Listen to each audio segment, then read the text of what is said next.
August 14, 2005. The skies above Athens, Greece were clear and blue, but they held a silent, circling mystery. A passenger plane, flying at 10,000 meters, was completely unresponsive. For 2 long hours, this Boeing 737 ignored every frantic message from air traffic control. On the ground, a chilling fear began to set in. Was this another terrorist attack? A hijacking in progress? The Greek Air Force didn't wait to find out. They scrambled the F-16 fighter jets to intercept and investigate. When the fighter pilots finally got close enough to see inside the mysterious aircraft, what they witnessed would haunt them forever. The cabin was a scene of eerie stillness. Every single passenger sat motionless in their seat, frozen in time. Even the cockpit ... was empty. Then, just as the confusion reached its peak, a figure suddenly appeared in the cockpit. But he wasn't the pilot. He looked frantic, confused, desperately trying to understand the controls. Just moments later, the plane tilted sharply, entering a terrifying, final descent toward the mountains of Athens.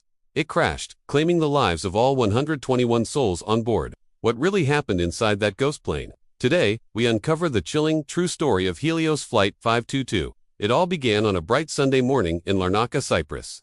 115 passengers, along with 6 crew members, were boarding Helios Airways Flight 522.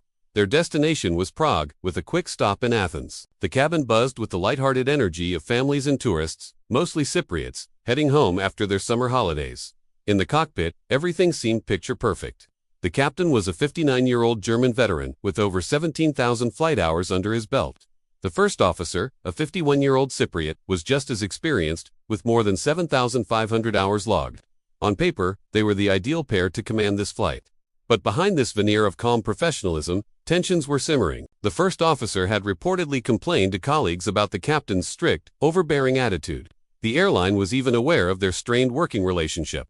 Despite this, the flight took off smoothly at 6:07 a.m. The Boeing 737 ascended into the morning sky. And for the first few minutes, everything seemed perfectly normal. The plane climbed, passengers settled in, and the crew went about their duties. But as the aircraft climbed past 12,000 feet, the routine was shattered. Suddenly, a loud, piercing alarm blared through the cockpit. It was the takeoff configuration warning, a sound pilots expect to hear on the ground if the plane isn't ready for takeoff, not when they're already thousands of feet in the air. The pilots were baffled. The captain radioed the airline's ground engineer, his voice a mix of confusion and frustration.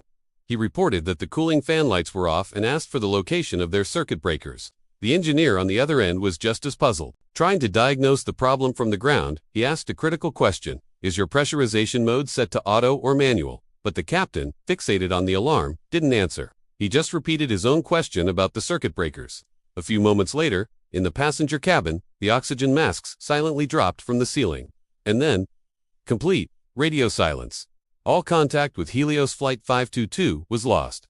The plane, however, didn't stop. It continued its ghostly climb, leveling off at 34,000 feet, flying on autopilot. But from the ground, there was no response. Nothing. For the next hour, air traffic controllers in Cyprus and then in Greece tried everything. They radioed the plane on all frequencies, including the emergency channels. They even had other nearby aircraft try to relay messages.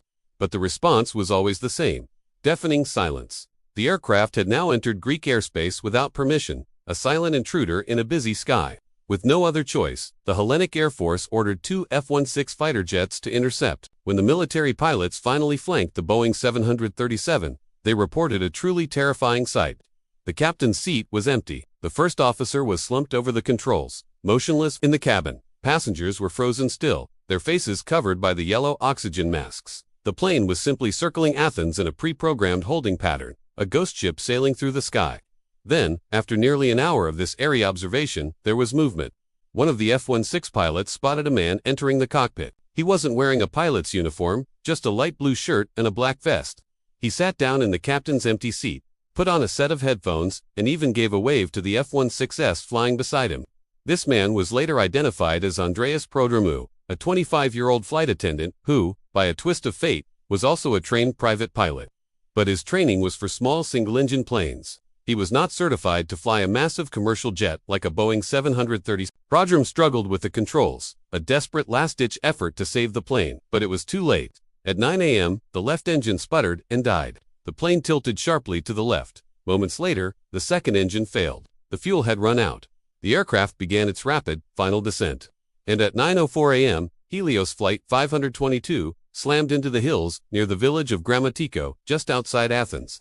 There were no survivors. In the aftermath, a massive investigation was launched to answer the one question on everyone's mind: what went wrong?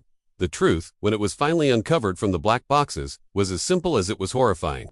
The night before the flight, a maintenance engineer had performed a pressurization leak check.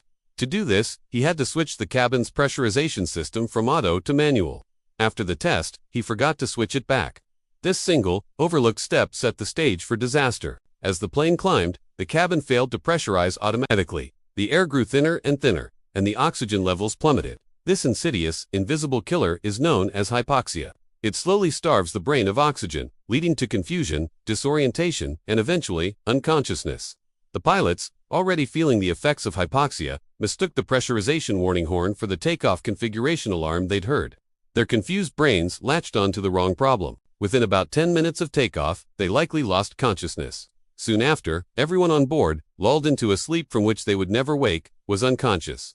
Only a few crew members, including the heroic flight attendant Andreas Prodrumu, managed to stay awake longer by using portable oxygen cylinders. He was the one who entered the cockpit, trying desperately to save the 120 people who were already beyond saving.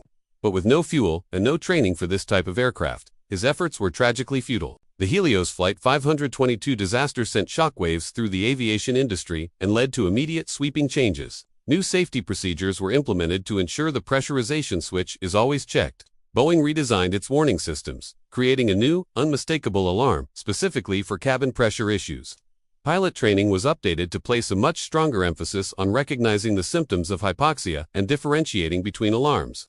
Because of these changes, a tragedy of this exact nature has never happened again. The story of Helios Flight 522 is a sobering reminder of how a single forgotten switch, a small, human error, can spiral into a catastrophe of unimaginable scale, costing over 100 innocent lives. It's a testament to the fragility of the systems we rely on, and the importance of the checks and balances designed to protect us. If you found this story as compelling as we did, please hit the like button, share it with others, and let us know your thoughts in the comments below. And don't forget to subscribe for more real stories that the world should never forget. Thank you for watching.